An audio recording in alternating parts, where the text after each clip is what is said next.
ತಿರುಪತಿಯಲ್ಲಿ ಭಾರೀ ಅವಾಂತರವೇ ಆಗಿದ್ದು ಸಾಕಷ್ಟು ಜನಸಂದಣಿ ಸೇರಿದಂತಹ ಸಂದರ್ಭದಲ್ಲಿ ಕಾಲ್ತುಳಿತ ಉಂಟಾಗಿದ್ದು ಹಲವರು ಗಾಯಗೊಂಡಿದ್ರೆ ಹಲವರು ಸಾವನ್ನಪ್ಪಿದ್ದಾರೆ.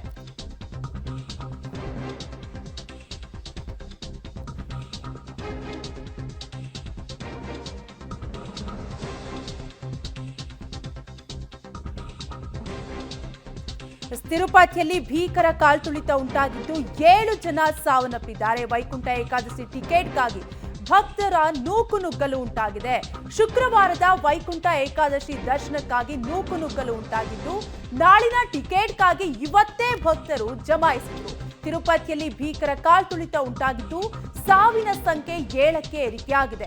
3 ಮಹಿಳೆಯರು ಸೇರಿ 7 ಜನರು ದುರ್ಮರಣವನ್ನಪ್ಪಿದ್ದು ಒಟ್ಟಾರೆಯಾಗಿ ಕ್ಷಣ ಕ್ಷಣಕ್ಕೂ ಕೂಡ ಸಾವಿನ ಸಂಖ್ಯೆ ಏರಿಕೆ ಆಗ್ತಿದ್ದು ತಿರುಪತಿಯಲ್ಲಿ ಭಾರೀ ಅನಾಹುತ ಸಂಭವಿಸಿದ್ದು ಭಾರೀ ಸಂಖ್ಯೆಯ ಭಕ್ತರು ಸೇರಿದ್ರು. ಟಿಕೆಟ್ಗಾಗಿ ವೈಕುಂಠ ಏಕಾದಶಿಯ ವಿಶೇಷ ಪೂಜೆಗಾಗಿ ಟಿಕೆಟ್ ಅನ್ನ ವಿತರಣೆ ಮಾಡಲಾಗ್ತಾ ಇತ್ತು. ನಾಳೆ ಟಿಕೆಟ್ ಅನ್ನ ಕೊಡಲಾಗುತ್ತೆ. ಆದ್ರೆ ಇವತ್ತಿನಿಂದಲೇ ಭಕ್ತರು ಟಿಕೆಟ್ಗಾಗಿ ಇನ್ನು ಸರದಿ ಸಾಲಿನಲ್ಲಿ ನಿಂತಿದ್ರು. ಆ ಸಂದರ್ಭದಲ್ಲಿ ಈ ರೀತಿಯಾದಂತಹ ಘಟನೆ ಸಂಭವಿಸಿದ್ದು ಸುಮಾರು 3 ರಿಂದ 4 ಕಿಲೋಮೀಟರ್ ಭಕ್ತರು ನಿಂತಿದ್ರು ಅಂತ ಕೂಡ ಹೇಳಲಾಗ್ತಾ ಇದೆ.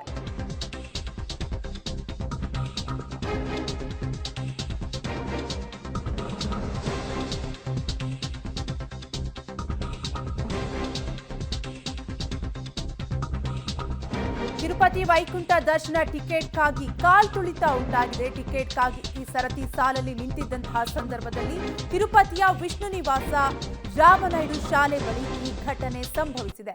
ರುಯಾ ಆಸ್ಪತ್ರೆಗೆ ಈಗಾಗಲೇ ಗಾಯಾಳುಗಳನ್ನ ಶಿಫ್ಟ್ ಮಾಡಲಾಗಿದೆ. ರುಯಾ ಆಸ್ಪತ್ರೆ ಆವರಣದಲ್ಲೂ ಕೂಡ ಒಂದಷ್ಟು ಅವಾಂತರ ಆಗಿದೆ.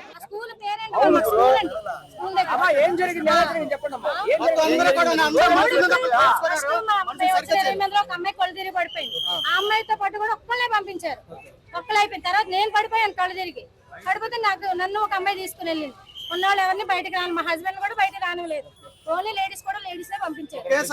తెలివి వచ్చిన తర్వాత వెళ్తుంటే మేము పంపిస్తాం, కంగారు పడకమ్మా, ఊపిరి తీసుకోండి అమ్మా, నీళ్ళు తాగండి అమ్మా అన్ని బాగానే చెప్పారు.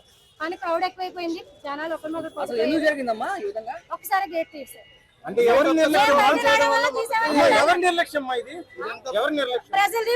పోలీసులు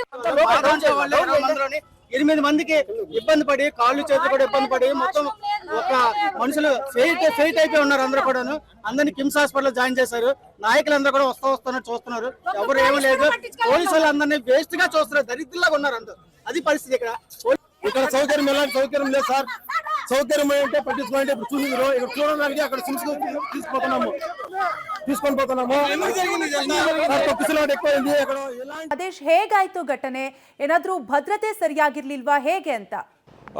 ಕಾವ್ಯ, ಅಂದರೆ ಈಗ TTD ಅವರು ಯಾವುದೇ ರೀತಿಯಾದಂಥ ಭದ್ರತೆಯನ್ನು ಮಾಡ್ಕೊಂಡಿರಲಿಲ್ಲ, ಯಾವುದೇ ರೀತಿಯಾದಂಥ ವ್ಯವಸ್ಥೆಯನ್ನು ಮಾಡ್ಕೊಳ್ದೇ ಇರುವಂಥದ್ದು ಈ ಕಾಲ್ತುಳಿತ ದುರಂತಕ್ಕೆ ಕಾರಣ ಅನ್ನುವಂಥ ಆಕ್ರೋಶ ಈಗಾಗಲೇ ವ್ಯಕ್ತ ಆಗ್ತಾ ಇದೆ.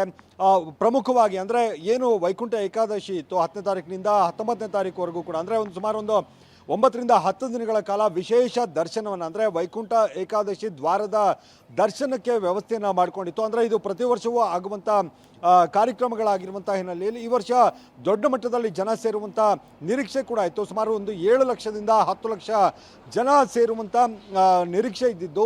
ಹಾಗೆ ಕೌಂಟರ್ಗಳಲ್ಲಿ ಏನು ಕೂಪನ್ಗಳೇನಿರ್ತವೆ, ಟೋಕನ್ಗಳೇನಿರ್ತವೆ ಅವುಗಳನ್ನು ಕೊಡುವಂಥ ವ್ಯವಸ್ಥೆಯನ್ನು ಮಾಡಲಾಗಿತ್ತು. ಆದರೆ ಅದು ಸರಿಯಾಗಿ ಮಾಡಿರಲಿಲ್ಲ ಅನ್ನುವಂಥದ್ದು. ಸುಮಾರು 4 ರಿಂದ 5 ಸಾವಿರ ಜನ ಏಕಾಏಕಿ ಕೌಂಟರ್ಗಳ ಬಳಿ ಬಂದಂಥ ಸಂದರ್ಭದಲ್ಲಿ ಟೋಕನ್ಗಳೇನಿದ್ದಾವೆ ಅವುಗಳನ್ನು ಇಶ್ಯೂ ಮಾಡೋದಕ್ಕೆ ಶುರು ಮಾಡಿರಲಿಲ್ಲ. ಆ ಸಂದರ್ಭದಲ್ಲೇ ಈ ನೂಕುನುಗ್ಗಲಾಗಿರುವಂಥದ್ದು. ಹಾಗೆ ದೊಡ್ಡ ಮಟ್ಟದ ಕ್ಯೂಗಳಿತ್ತು.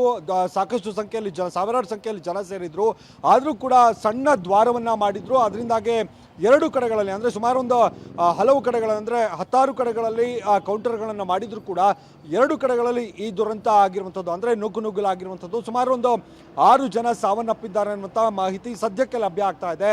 ಆದರೆ ಈ ಸಾವಿನ ಸಂಖ್ಯೆ ಏನಿದೆ ಇದು ಹೆಚ್ಚಾಗುವಂಥ ಸಾಧ್ಯತೆ ಕೂಡ ಇರುವಂಥದ್ದು. ಜೊತೆಗೆ ಸುಮಾರು 60 ರಿಂದ 70 ಜನ ಅಸ್ವಸ್ಥರಾಗಿದ್ದಾರೆ, ಅಂದರೆ ಗಾಯಗೊಂಡಿದ್ದಾರೆ ಅನ್ನುವಂಥದ್ದು. ಅವರಿಗೆ ಸ್ಥಳೀಯ ಆಸ್ಪತ್ರೆಯಲ್ಲಿ ಈಗಾಗಲೇ ಟ್ರೀಟ್ಮೆಂಟನ್ನು ಕೊಡಲಾಗ್ತಾ ಇದೆ. ಹಾಗೆ ಈ ಸಾವಿನ ಸಂಖ್ಯೆ ಕೂಡ ಹೆಚ್ಚಾಗುವಂಥ ಸಾಧ್ಯತೆ ಇದೆ ಅನ್ನುವಂಥ ಮಾಹಿತಿ ಕೂಡ ಲಭ್ಯ ಆಗ್ತಾ ಇರುವಂಥದ್ದು. ಜೊತೆಗೆ ಈಗ ಏನು ಗಾಯಗೊಂಡಿದ್ದಾರೆ, ಜೊತೆಗೆ ಸಾವನ್ನಪ್ಪಿದ್ದಾರೆ ಅವರಲ್ಲಿ ಮಹಿಳೆಯರ ಸಂಖ್ಯೆ ಹೆಚ್ಚಾಗಿರುವಂಥದ್ದು. ಅಂದರೆ ಸಾಕಷ್ಟು ಸಂಖ್ಯೆಯಲ್ಲಿ ಮಹಿಳೆಯರು ಕೂಡ ಕ್ಯೂನಲ್ಲಿ ಆ ಕೂಪನ್ಗಳನ್ನು ಪಡೆಯೋದಕ್ಕೆ ಬಂದಿದ್ದರಿಂದ ದೊಡ್ಡ ಮಟ್ಟದಲ್ಲಿ ಮಹಿಳೆಯರು ಕೂಡ ಈ ಏನು ಗಾಯಗೊಂಡಿರುವಂಥದ್ದು, ಜೊತೆಗೆ ಸಾವನ್ನಪ್ಪಿರುವಂಥ ಸಂಖ್ಯೆ ಜಾಸ್ತಿ ಆಗ್ತಾ ಇರುವಂಥದ್ದು. ಸುಮಾರು ಒಂದು 4 ಜನ ಮಹಿಳೆಯರೇ ಸಾವನ್ನಪ್ಪಿದ್ದಾರೆ ಅನ್ನುವಂಥ ಮಾಹಿತಿ ಕೂಡ ಲಭ್ಯ ಆಗ್ತಾ ಇರುವಂಥದ್ದು. ಈಗಾಗಲೇ CM ಚಂದ್ರಬಾಬು ನಾಯ್ಡು ಅವರು ಈಗಾಗಲೇ ವಿಷಾದವನ್ನು, ಸಂತಾಪವನ್ನು ವ್ಯಕ್ತಪಡಿಸಿದ್ದಾರೆ. ಯಾರೆಲ್ಲ ಗಾಯಾಳುಗಳಿದ್ದಾರೆ ಅವರಿಗೆ ಕೂಡಲೇ ಚಿಕಿತ್ಸೆಯನ್ನು ಕೊಡಬೇಕು, ಜೊತೆಗೆ ಏನು ಈ ದುರಂತ ಆಗಿದೆ, ದುರಂತಕ್ಕೆ ಸಂಬಂಧಪಟ್ಟಂತೆ ಮಾಹಿತಿಯನ್ನ ತನಿಖೆಯನ್ನು ಮಾಡಬೇಕು ಅನ್ನುವಂಥ ನಿಟ್ಟಿನಲ್ಲಿ ಅವರು ಸೂಚನೆಯನ್ನ ಕೊಟ್ಟಿರುವಂಥದ್ದು. ಪ್ರಮುಖವಾಗಿ ಈಗ ಆರೋಪಗಳು ಕೇಳಿ ಬರ್ತಾ ಇರುವಂಥದ್ದು, ಹಾಗೆ ಸಾಮಾಜಿಕ ಜಾಲತಾಣದಲ್ಲೂ ಕೂಡ ಆಕ್ರೋಶ ವ್ಯಕ್ತ ಆಗ್ತಾ ಇರುವಂಥದ್ದು. TTD ಅವರು ಸರಿಯಾದಂಥ ವ್ಯವಸ್ಥೆಗಳನ್ನು ಮಾಡ್ಕೊಂಡಿಲ್ಲ, ಈ ಕೂಪನ್ಗಳನ್ನು ಕೊಡುವಂಥ ವ್ಯವಸ್ಥೆಯನ್ನು ಮಾಡ್ತಿದ್ರು, ಇಷ್ಟು ಸಾವಿರ ಸಂಖ್ಯೆಯಲ್ಲಿ ಜನ ಸೇರ್ತಾರೆ ಅನ್ನುವಂಥದ್ದು ಗೊತ್ತಿದ್ರು ಕೂಡ